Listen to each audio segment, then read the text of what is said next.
Hello, I just got a different recording set up, so we'll see how this goes.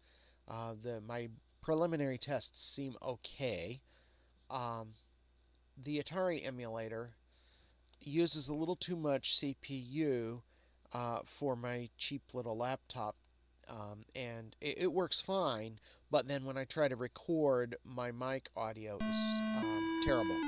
So I'm recording this on my new desktop, which is not fully set up yet, but it's set up enough to do this.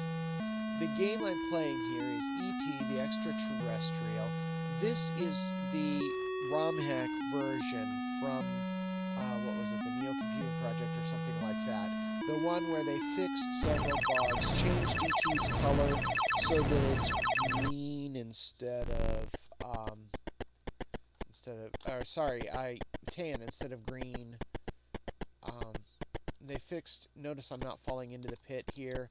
If this were the original version, I could be even here. If I went there, I would fall into the pit. That would fall me into the pit because in the original version, I played this as a kid, and I thought the whole game was about how good you were at levitating out of pits. Even though the manual claimed that you could explore and get to different screens and find components to build your phone home device and so on. Now here, this is the fixed version, and I'm having a little trouble getting out of that pit. I just picked up one of the Reese's Pieces, that single pixel. There's another one on this screen. Let me go. I want to go get the Reese's Pieces. No, he is going to take me to jail. I don't remember. I read the manual as a kid. Oh, there is a piece, a component. When I was a kid, I played a lot of this because my grandmother had it, and I only ever found one component one time in all the time that I played it. There, another Reese's Pieces. Now I have two of them. Leave me alone. There, I got away from him. Sometimes you can get away from him by pressing, on the original it would be the button, and there is only one on the Atari joystick. If you've ever played an actual Atari 2600, you know there's only one button. And there's the joystick, which you can move in various directions, but there's the red button in the corner, and it's the only button. See, I keep falling back into the pit. This was much worse when I was a kid, believe it or not. You think this is bad now, that I just keep falling back into the pit again and again and again? That's nothing. I should have just let the guy capture me.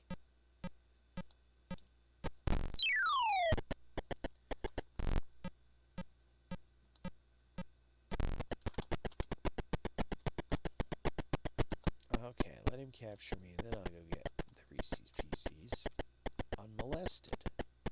There we go. Now I have, what, 5 of them? I don't think I've ever had that many before. When I played it as a kid, I played the unmodified original version, and so falling into pits was just inevitable. You were always falling into pits. And I thought the whole game, even though the manual said other things, I thought the whole game was about levitating out of pits and how good you were at it, which it was hard. Because your timing had to be impeccable on when you changed your joystick input from going straight up to going at an angle so you could get out of the pit. And yeah, you would press the button and hold it, and then you would have to hold up perfectly and never let up on the up and slide over to the other direction.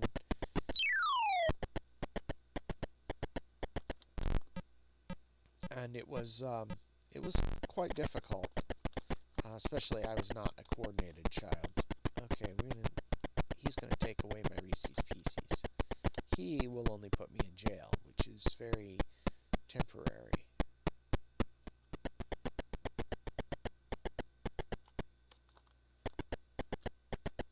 Wait, where are all my Reese's Pieces? When he put me me in jail? Did I lose all my Reese's Pieces, or did the other guy get me? I don't even know. What I really want to find is more of those components, but like I said, I played this game a lot as a kid. Not as much as I played the other two games that Grandma had on her Atari 2600. She got it for the... Oops, I had to go around the pit, and I didn't. She got it for the grandkids to play when they came over. Of course, when all of us were over there, like on holidays and stuff, we didn't, because it was in the room where the adults sat and talked, and we went off and played by ourselves in another room when we were all there. But if just like our family went over to visit Grandma or whatever, we would play the Atari. At that time, it was the only time in my life that we ever lived that close to her. We lived in Canal Fulton, and she was in Akron, which, if you know anything about Ohio geography, well, okay, you've still probably never heard of Canal Fulton, but it's in the Akron area. It's close.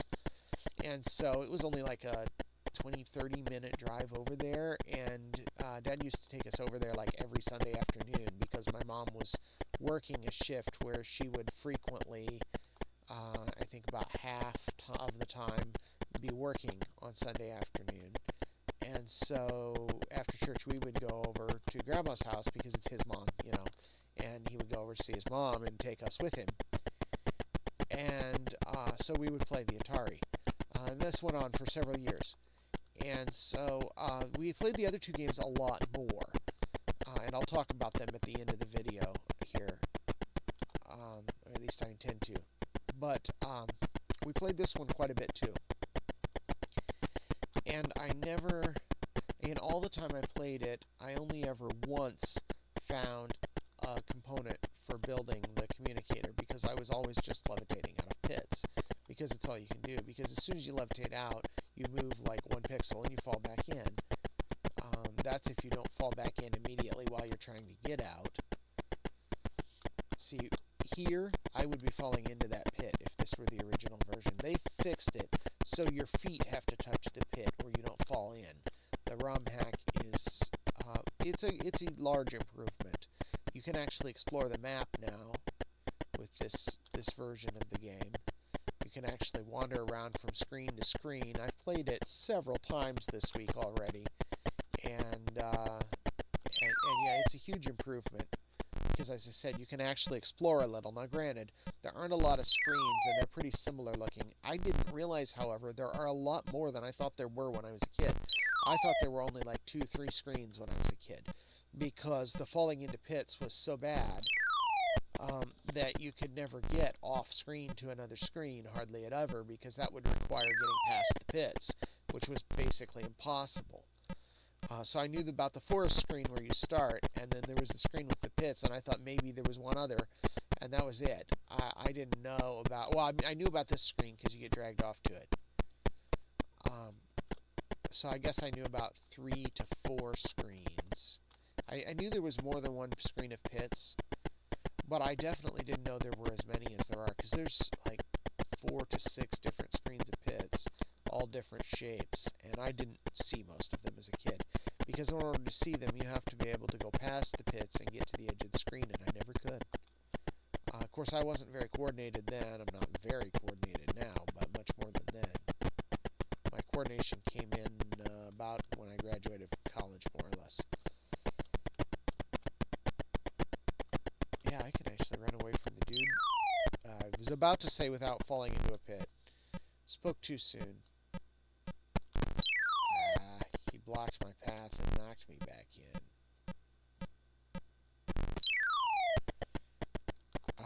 I can never figure out when it's going to let me continue levitating when I get to the top of the pit and levitate away from the pit and not fall in, and when it's going to drag me back in by force.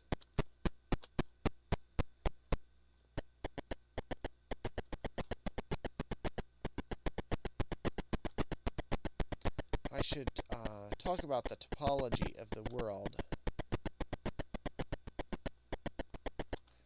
Here, I'll go over to the middle screen so it's more obvious.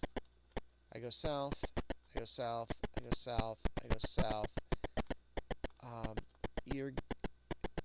You're going south there, and you end up back where you were if you keep going south. It's kind of crazy. Oh, here it is with going north. You go north, north, north, north, north. Um, it's a very strange topology. I've been playing it a bit this week and exploring the world. And yeah, I don't know how to characterize the topology. It reminds me a bit of the one section in Colossal Cave Adventure, the maze of twisty little passages all alike. It reminds me of that. Only in Colossal Cave Adventure that makes sense because you're exploring a cave system. And if you've ever been to a cave, you know that there are passages that twist all around and like that, and that actually makes sense up to a point. Although I think they overdid it in the game maybe, but still, there's a reason for it to be that way. In this game, I don't know what the reason is for the topology to be that wonky. That you go south and you end up north of where you were, so that if you go south again, you're back where you were. And you go north and you end up south of where you were, so that if you go north again, you're back where you were. It's quite strange. The other thing about this game, I read the manual as a kid, but I don't remember very much of what I read because it was in the 80s, okay? And it's been some years, and I don't perfectly remember every single thing I read back then. Although I remember the plots of books I read back then. My long-term memory is decent, but I don't remember every word and every detail. And I remember some things, but I don't remember everything. And one of the things I don't remember is how you're supposed to be able to figure out which screen the components that you need are on. I remember knowing that you could figure out they were on a certain screen in one of the pits, but because I couldn't figure out how to explore because I was always falling into the pits, and I couldn't actually get past the pits to get to the other screen, it was moot. I couldn't actually use that knowledge that I got from the manual, so it didn't really help me. I couldn't figure out how to actually play the game the way it was meant to be played. I was playing the levitate out of pits game instead. So I never really found, like I said, I found one component once, purely by chance, I think. So now I don't remember what the manual says about, it has something to do with those blinking, incomprehensible symbols at the top, but I don't remember anything about what they mean. So I don't know how to find the ship component, or the, not ship, the phone components. There's three of them. One of them is the, well, from the movie. You've seen the movie, of course. It's one of the best movies ever made. So you've seen the movie, and he has the See and Spell, which was a popular toy back then, believe it or not. Back then, that was advanced electronics, okay? Kids didn't have toys that were that complicated in their electronic circuitry and stuff that did that kind of stuff. That was rare and expensive, and nobody could afford one. It was a hot item the year it came out. It was only a few people had them, but everybody knew about them. Everybody liked them and wanted them for their kids. But anyway, the See and Spell that he had. And then I don't remember what the other two components are. I think they're from the movie as well. This game doesn't take very much from the movie, but at least the list of components you need to build your phone is from the movie. And of course the concept of phoning home so you can go home is from the movie. So at least that. I mean, it's a video game made from a movie, and they usually don't follow the movie plot very closely, you know. So it is what it is. But I've never found more than one component in the same playthrough. And I don't know how to go about doing so. The one I found this game was purely by chance. I just happened to fall into a pit that it was in. Which is how I found the one that I found as a kid, too. Just happened to fall into the right pit. Ooh, there's a piece. Oops. I'm not very coordinated. I should have missed that pit because there was nothing pushing me into it. But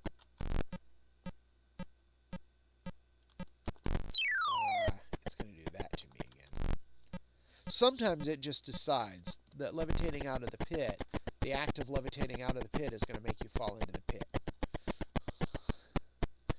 And sometimes there is literally nothing you can do about it. You're just going to fall into the pit over and over again. It's frustrating. Of course, if you fall into the pit too many times, it takes away your health, which is that number there.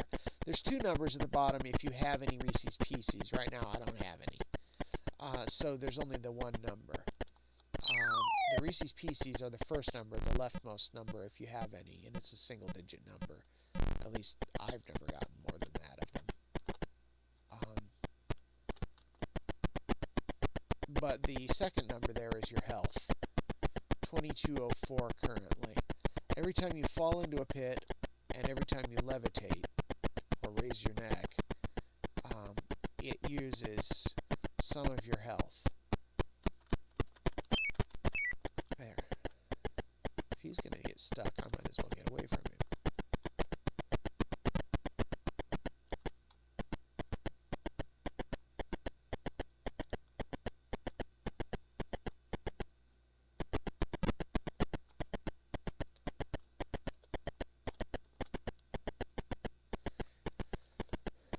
The FBI agent is too fast. You can't really avoid him.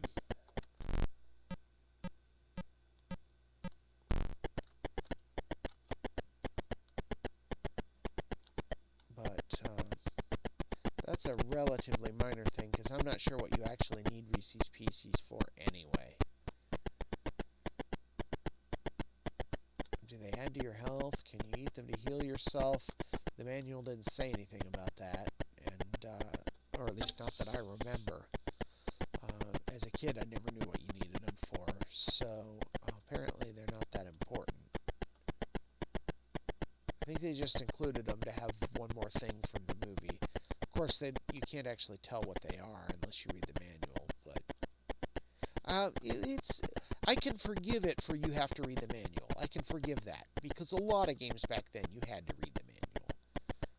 That was common. The modern mentality of, oh, you've got 500 video games on your hard drive because they're free and you can get a billion of them, and you know your operating system distribution comes with 20 or 50 good games and another 500 cheapy little ones like, you know, a Breakout clone and a Tetris clone and a this and a that and a something else.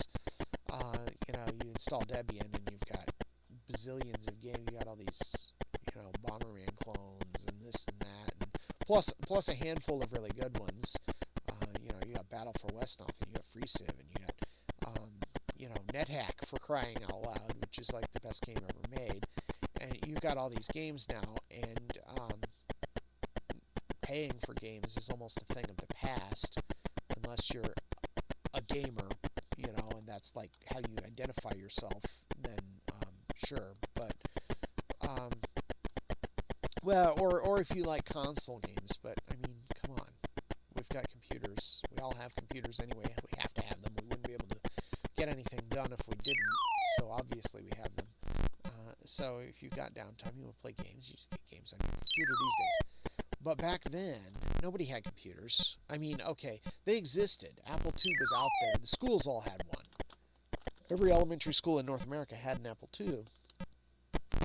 You know, and once every 3 months, the teacher would book it for the classroom for a special treat because you were good one day or because she wanted to boost morale or I don't know what.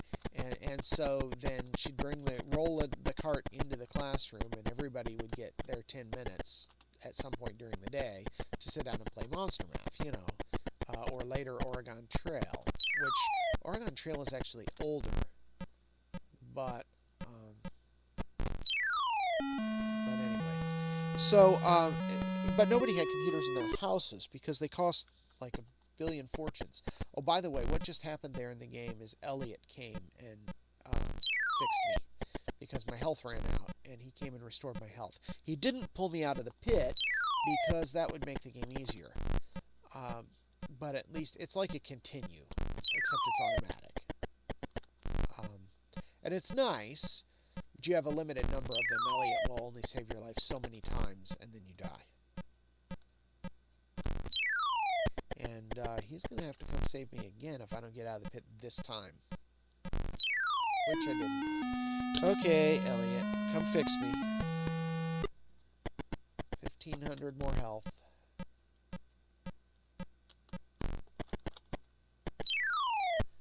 Okay. Yes, that's a problem that the romhack people said that they fixed, but apparently they only fixed certain cases of it. Sometimes when you go off the edge of the screen, you immediately fall into a pit on the other screen before the screen even shows, before you even see the pit, you fall into it. And that's really a design flaw. Although the whole concept of E.T. running around falling into pits, I'm not sure where they got that from in the movie. I don't remember E.T. falling into pits and levitating out of pits repeatedly in the movie. I certainly don't remember E.T. going to a place in the forest or whatever where there were like a field. It looks like a field. There's no trees here. So a field full of pits and just dodging back and forth between the pits and trying not to fall into them all. I definitely don't remember that from the movie. And also, I don't think it's a fun video game mechanic, the falling into pits. I'm not sure why they included it. Perhaps they just felt that the game needed an obstacle because it would be too easy if you could just walk around and pick up all the parts. But perhaps they should have done more with enemies or something instead. I don't know. The development schedule was very rushed, and I understand that. And as a programmer, I can sympathize with that. Because when you're trying to get something done in a hurry, that always makes it take longer. In my experience, being in a hurry always makes things take longer. That's not true just for programming, but for everything, life in general. But anyway. Oh, I said earlier that I would talk before the video was over about the other games we had, so here we go. Grandma had this Atari that she got for the grandkids when we came over. She had 3 games. This was one of them, although it was the unfixed version where you could only ever fall into pits and could never actually explore anything.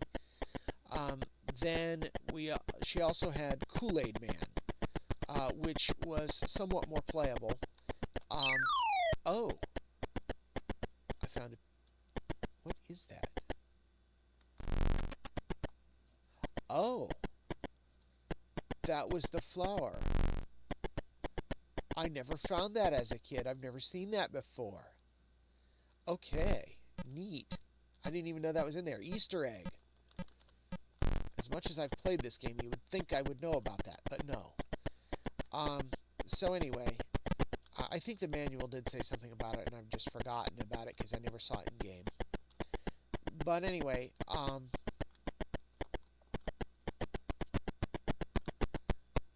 so the other games we had Kool-Aid Man, which was somewhat more playable than this because you could actually walk. Well, more playable than the unfixed version of this that we had, the official cartridge version. Because you could actually control your movement and you didn't fall into pits all the time. You could actually freely move from place to place. There were only, I think, 6 screens in that game because you could be either in the basement or the upstairs, and there were 2 levels of the house, and east to west there were 2 or 3 screens. I think 3. Not 100% certain. Might have been 2. Oh boy, Elliot's gonna have to come get me if I don't get out this time. I got out. But if I fall in another pit, it's Elliot time.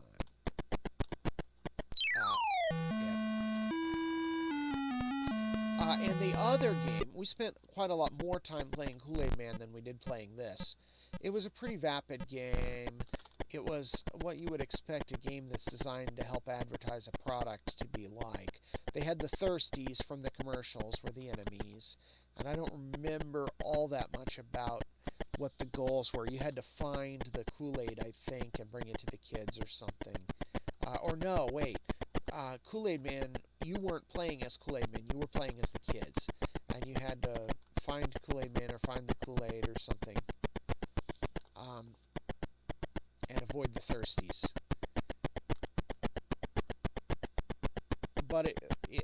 we liked it better than this one simply because you weren't constantly falling into and levitating out of pits. You could actually move from screen to screen.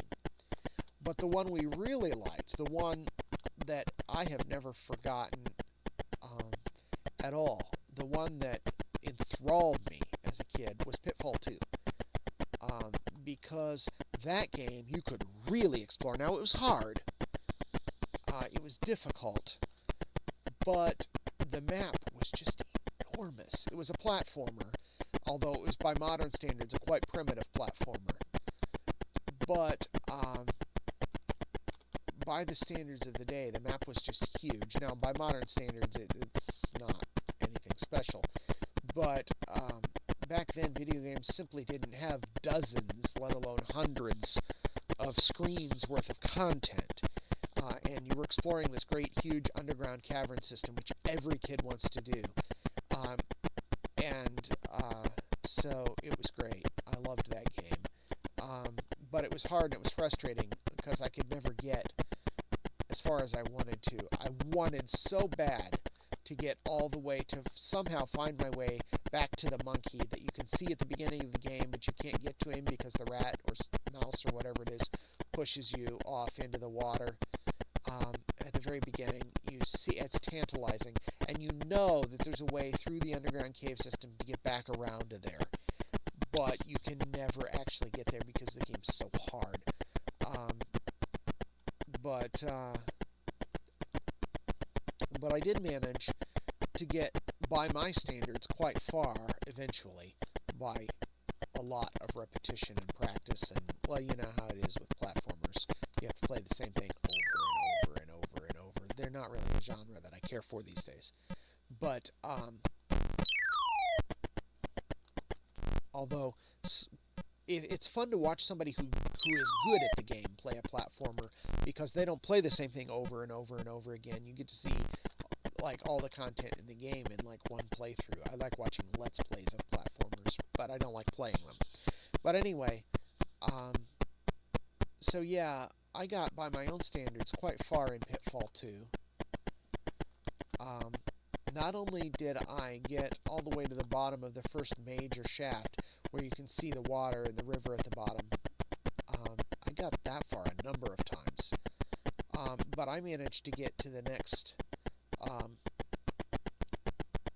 red cross after that a few times, and I even got so far that we found there's this one place a little further on than that where there's this huge chasm and there's no way to cross it, except at one level there are these balloons, helium balloons, that float across, and you can grab a hold of one of them and ride the helium balloon across the chasm to the other side. And we thought that was so cool at the time, or at least I did, that they included that in a game. But anyway, it was a different time, and we didn't have as many games, and so we appreciated the ones we had. Oh, there's Mr. Flower again. Let's get out of here, if I can, if it will let me. Okay, it will. How long have I been recording? I should probably stop at some point recording and let you go download the romhack, the fixed version, and play it yourself. If you have any memories of this game as a kid, do yourself a favor and get the romhack with the fixed version from, actually, let me pull that up in a web browser here. I don't have a good web browser on this computer yet, but I have Chromium. It'll do in a pinch. I'm still setting this up, so I haven't bothered to install CMonkey or anything. This is going to eventually become my main desktop, but it's not there yet. I'm still using my old one. Okay, but if I just search for ET Extra Terrestrial romhack Atari 2600. Oh wow, blinding white backgrounds. Horrible. But the one I'm looking for is not that. This one. This page. There's the address. This is where I got the ROM hack. And if you have played this game but have never played the ROM hack, the fixed version, you definitely want to try the fixed version because it's a lot better than the unmodified game. Just hugely a lot better. So you want to do that. I'm going to stop recording now and let you go do that on your own. Have a nice day.